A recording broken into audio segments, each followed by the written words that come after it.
Yells. People always tell me stay in your lane, do your thing, but try to be different. I look at them and laugh like I ain't gon' change. I've been the same, plus I'm way too consistent. When that radio's on, we the only thing playing in the car. I got the windows down. Cause I be on that left side thinking of the brain. We different, ain't nobody putting us down.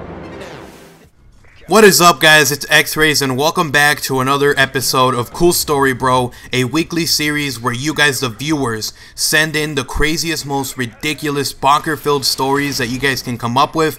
They, of course, are mostly all fake. Of course, if you guys want to send in a crazy, real-life story, go ahead and send it in too. In this series, you guys compete with 2 other people, so it's a total of 3 competitors. Of those 3, you guys vote for who had the coolest story. The winner of that award will get the Cool Story Award. The winner will then get an annotation on the screen throughout the entire length of the video, and of course, they will also get a link in the description to their channel. A little bit of an incentive for you guys to send in some of those crazy stories. Now, the gameplay in the background is by me. It's a 49-10 gameplay of playing some domination. Not insane. But this series is not about the gameplay, it is actually about the stories and making you guys laugh and really enjoy this series. So of course, before we do anything else, I want to remind you guys also, you can send in gameplay also to this series. I need rather long gameplays for this series. So if you want to send it in, go ahead and send me a PM with an unlisted link and I will use it if I feel that it's an awesome gameplay. Anyway, so the winner of today's Coolest Story Award is CW Erie, or Airy. I'm not really sure how you say it. I'm going to say Erie. He sent in a story that was really funny. My subscribers enjoyed it. Basically, it's a story about him being confused if his Xbox was a boy or a girl with all this talk that I've had on my series. And he wanted to find out, so he stuck his dingle right in the USB port. And needless to say that it was a little bit of an awkward moment. His parents found out. Whole story. If you want to see that, link to that episode will be in the description. It's the previous episode. Now let's jump into the first story for you guys. It's a really ridiculous story. I really enjoyed it when I was reading. Of course, guys, it doesn't always have to be sex-filled stories. It can be anything ridiculous, anything funny and messed up. So let's jump straight into it. First one. Hey, X-Rays. So I was recently over at my friend's house. I was casually petting his unicorn, and then I heard a faint voice come from his closet. I asked if he heard anything, and he said no. About 5 minutes later, I heard the voice again. I opened the closet, and I saw Elmo. He said in his sweet little voice he was recently been molested by a clown named Mo Lester. I feel really bad for Elmo, and I want to show how to make him. I want to know how to make him feel better. Any suggestions? Now, first thing I want to point out in this story is the fact that your friend has a unicorn. This is kind of weird. Did he tape something on the horse's head so he could get a unicorn effect, or is this a real unicorn? I'm really interested in that. Please let me know. I want to buy my own unicorn. Now, jumping into it, it looks like Elmo got molested by a clown named Mo Lester. Now, you don't want to hang out with people whose names are obviously related to some kind of action, whether it be rape and then E or rapey, or I don't know, Mo Lester. That's a really good one. You want to tell Elmo that everything's gonna be okay. You want to give him a big hug. Obviously, don't do it too much though. You don't want to overdo it because then you're gonna scare him. Usually, people who are in this kind of situations are really scared. They don't know what to do, and they want to avoid as much physical contact as possible.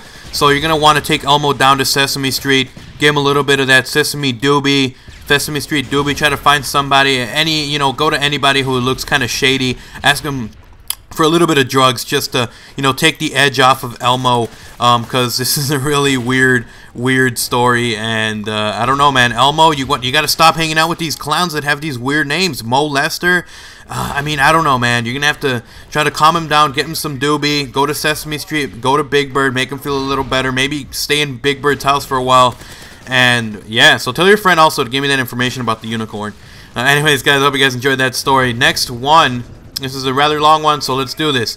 I played my Xbox non-stop until it got a red ring of death. So the next day I got my Xbox repaired and I stopped by my friend's house. Note he has a PS3, Wii, and Xbox 360. That guy's living on money, man.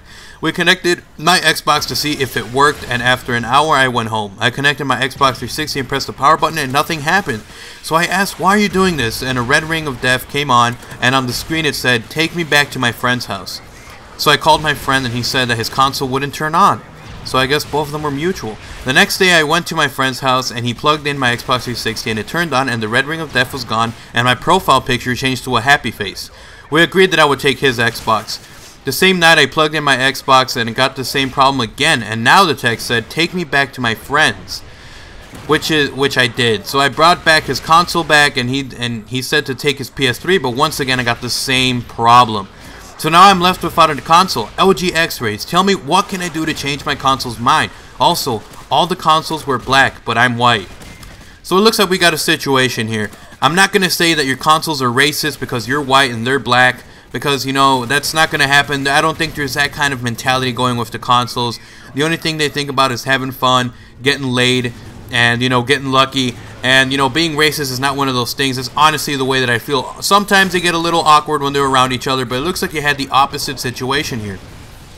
You brought your Xbox to your friend's house. You brought it back. It didn't want to work. I'm going to tell you why, man. That Xbox fell in love with the other Xbox. And you know what? You tried to take him away. It got mad. It got upset. And it didn't work out. He wouldn't turn on. He was upset. And you brought him back and he started working again. That was the big sign there. He started working when he was with his quote-unquote friends. So, I mean, you're going to have to grab your Xbox. You're going to have to sit him down. You're going to tell him, you know what? I bought you. This is the way it is. I understand that you like this other Xbox and this other PS3 and Wii, and you hang out with them and you have a good time. But, you know, this is your home. I brought you home from the day that I conceived you at GameStop or whichever store that you went to, hospital store. You brought them in. And, you know, you got to tell them this is your home. If you want to see your friends, we can take you over there to go see them. If you want to have some fun over there, you can do it. But, you know, this is your house. You got to sit him down, let him know. Because he's right now at that age where he's very reluctant to do anything. And, you know, it's a teenage phase that goes on through the Xbox. That's what you're going to have to do, bro. And thanks for your story. Thanks for sending it in. We're going to jump into the very last story. And this is an honor for me to present this. Wicked Shrapnel himself is going to be reading off the story and giving some advice. So thanks a lot, Wicked. Why don't you go ahead and take it out from here? Thanks for having me on. And the next story we have by Loco JJ7, who says, a couple days ago, I was playing some MW3 and ran into a group of rednecks. We started talking, and one of them gave me his address and said that he would give me some candy if I came by. I couldn't go because I had bowling mats, so I sent my little brother. And it had been 3 days, and my brother isn't back yet. What should I do? Thanks a lot. well, Loco JJ7, I don't really want to stereotype a whole area of a country down in the South. Your little brother might just be with a nice family sipping on some country tea, and that's quite a possibility because there are a lot of nice Southern folks. But it is also quite possible that your brother is tied to a tree out behind the shed, and there are 4 to 5 men asking him if he could squeal like a pig. I hate to say that, but it's quite a possibility. All right, well, thanks for the question, and thanks for having me on. No problem, Wicked. Thanks for being on my show. I really appreciate it. I never thought you'd reply to me on Twitter, but you did, and I can't believe you sent in that you actually helped me out, a collaborative effort. So thanks a lot for that, Wicked. And now, guys, it is the moment, it is the time for you guys to decide which was your favorite story. Was it the Elmo story with him getting molested by a clown named Mo Lester? Was it the one about the Xbox not turning on and making friends with new Xboxes and PS3s and Wiis? Was it that one? Or was it the last one where a guy sent in his brother to go to get some candy and he never came back for 3 days? It is completely up to you guys. Vote down below which was your favorite story. And also, guys, remember, please leave a like on this video if you enjoyed it. If you enjoyed any one of these stories or anything on this series, remember to leave a like, leave a favorite if you really enjoyed it. Of course, we really appreciate that. And, of course, send in those crazy stories. They don't have to be real. I want to emphasize that. It doesn't have to be real. And for you guys that are leaving comments that says that, oh, these are obviously fake stories, well, duh, they are. They're completely made-up stories, so anybody can get in on the fun. Send in the stories, and remember guys, I'm also accepting gameplays to put in the background of this. You will be mentioned in the video, get a shout out, and you will get a description, link in the description for your channel. Now that all of that has been said and done, and I've mentioned everything, leave a like, leave a favorite, vote for your favorite story, send me a cool story bro PM, don't forget to do that, send me a PM guys. Woo, I'm waiting for these stories. I'm so excited to read some of these crazy stuff. I'll have something last bit of a story for you guys. This is a really funny thing that came in. I'm gonna start a new series within this one called Random Stories. So if you guys send in just some random weird story that doesn't make any sense at all, I'm gonna feature you guys also. So anyways, today's was sent in by Tom. Tom is Nose. I'm not really sure if that's how you say it. Noise. Of course, I'll leave a link in the description for him too. Anyways, here's the story. You are walking in a grassy area when suddenly you step on it. That's when it struck you. A wild dildo has appeared. It used vibrate. Better get out them Pokeballs. Oh man, that was ridiculous. I can't believe that. Just a crazy story. Didn't make any sense. I wanted to put it on there for you guys. It's a good laugh. Yeah guys, so I hope you guys enjoyed the video. Remember to subscribe to my channel for more of these episodes. I have plenty of them left in my channel. And of course, remember guys to subscribe to Yaush Main and mine for more of these series. I'm X's, I'm out guys. Love you guys. Peace.